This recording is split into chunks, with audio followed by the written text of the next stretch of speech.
Witam! W tym filmie skupimy się na mięśniach core, a konkretniej na treningu całego kompleksu core w kalistenice, ale nie tylko, bo będą to zasady, które będą się oczywiście odnosiły do ogółu aktywności fizycznej.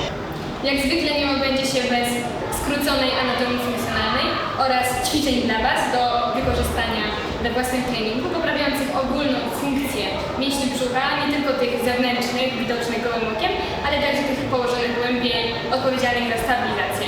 Core to mięśnie zaopatrujące centralny rdzeń ludzkiego organizmu. Mówi się także o takim nazewnictwie jak kompleks lędźwiowo-mięśniowo-biodrowy. Mięśnie core oczywiście są odpowiedzialne za stabilizację centrum ciała, ale nie tylko, bo bardzo często jest tak, że transfer sił do kończyn dolnych lub górnych właśnie zależy od stabilności i wypracowania mięśni w obrębie centrum. Zatem zauważ, że braki stabilizacji centralnej będą miały także wpływ na pracę dystalnych części ciała. Oczywiście oprócz już wcześniej powiedzianej stabilności będzie nam także zależało na wypracowaniu jak najbardziej ergonomicznych i wydajnych ruchów. Słabe mięśnie tułowia będą wpływały na zmniejszoną produkcję mocy w kończynach górnych lub dolnych. Będą wpływały także na nieprawidłową postawę ciała, dysbalans mięśniowy lub mogą dać objawy bólowe w odcinku lędźwiowym albo piersiowym kręgosłupa. W skład grupy core wchodzą takie mięśnie jak mięsień poprzeczny brzucha, przepona, mięśnie na miednicy, mięsień wielodzielny oraz skośne wewnętrzne. Sposób oddychania, kontrola na miednicy, jak i stabilność są ze sobą ściśle powiązane. Dzięki swoim przyczepom mięsień poprzeczny brzucha potrafi rozłożyć siły na dużej powierzchni, tym samym odciążając inne struktury od oczywiście nadmiernego obciążenia. W tym temacie należy wspomnieć o najczęściej popełnianym przez osoby początkujące takim, można powiedzieć, błędzie trenowania brzucha tylko i wyłącznie w jednej funkcji. Najczęściej jest to zgięcie, natomiast należy pamiętać, że funkcją brzucha jest nie tylko zgięcie, ale także zgięcie boczne oraz rotacja.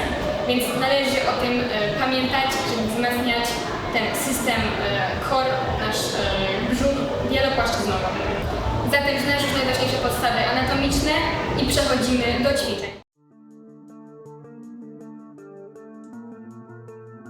Martwy robak w progresji. Doskonałe ćwiczenie do zrozumienia napięcia mięśni brzucha, oddychania podczas aktywacji, ułożenia dna miednicy i wielu innych aspektów. Martwy robak jest regresją hollow body, które często wykonywane jest niepoprawnie lub jest ono zwyczajnie na początek zbyt trudne. Zaczynamy od położenia się na plecach ze zgiętymi nogami w kolanach.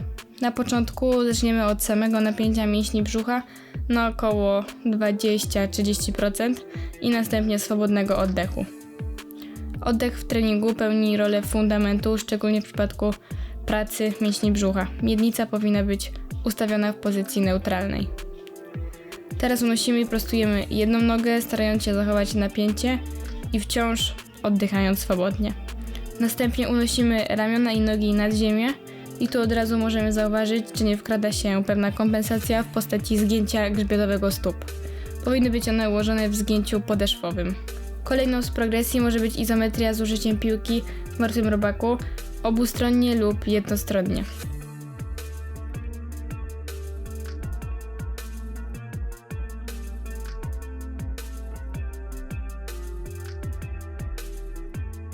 Podpór bokiem. Jest to bardzo ważne ćwiczenie w przypadku kontroli, jak i stabilizacji bocznej. W tym ćwiczeniu pracujemy w funkcji antyzgięciowej bocznej. Na początku podpór warto wykonywać na przedramieniu, potem przejść do podporu na całej dłoni, co dodatkowo da bodziec w postaci stabilizacji stawu ramiennego. Głowa powinna znajdować się w pozycji neutralnej. Patrz przed siebie, unieś miednicę tak, aby kręgosłup tworzył jedną linię. Aktywuj mięśnie pośladkowe. W późniejszym etapie możesz przejść do wznosów miednicy w planku bokiem, odwodzenia nogi w planku bokiem, rotacji lub wielu innych progresji, które będą dawały oczywiście nowe bodźce.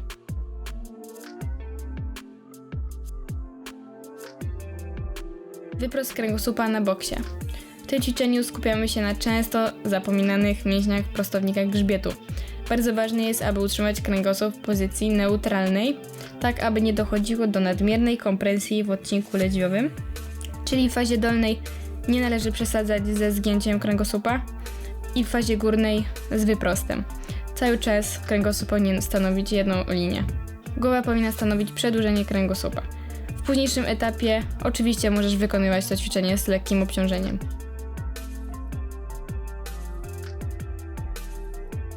Antyrotacja. Rotacja to także pomijana funkcja mięśni brzucha, niezbędna oczywiście do utrzymania prawidłowego balansu w 3 funkcjach. Szczególnie przydatna w przypadku sportów wymagających stałej rotacji ciała, rzutów oraz szybkiej zmiany transferu sił. Także w przypadku elementów dynamicznych, takich jak obroty 360. W klęku na jednej nodze sprowadzamy gumę w kierunku bocznym, utrzymując proste ręce w łokciach. Co ważne, ruch rozpoczynamy z tułowia, nie z ramion. Ćwiczenie oczywiście wykonujemy na 2 strony. Można także eksperymentować z wektorami prowadzenia ruchu, na przykład z dołu do góry lub z góry do dołu.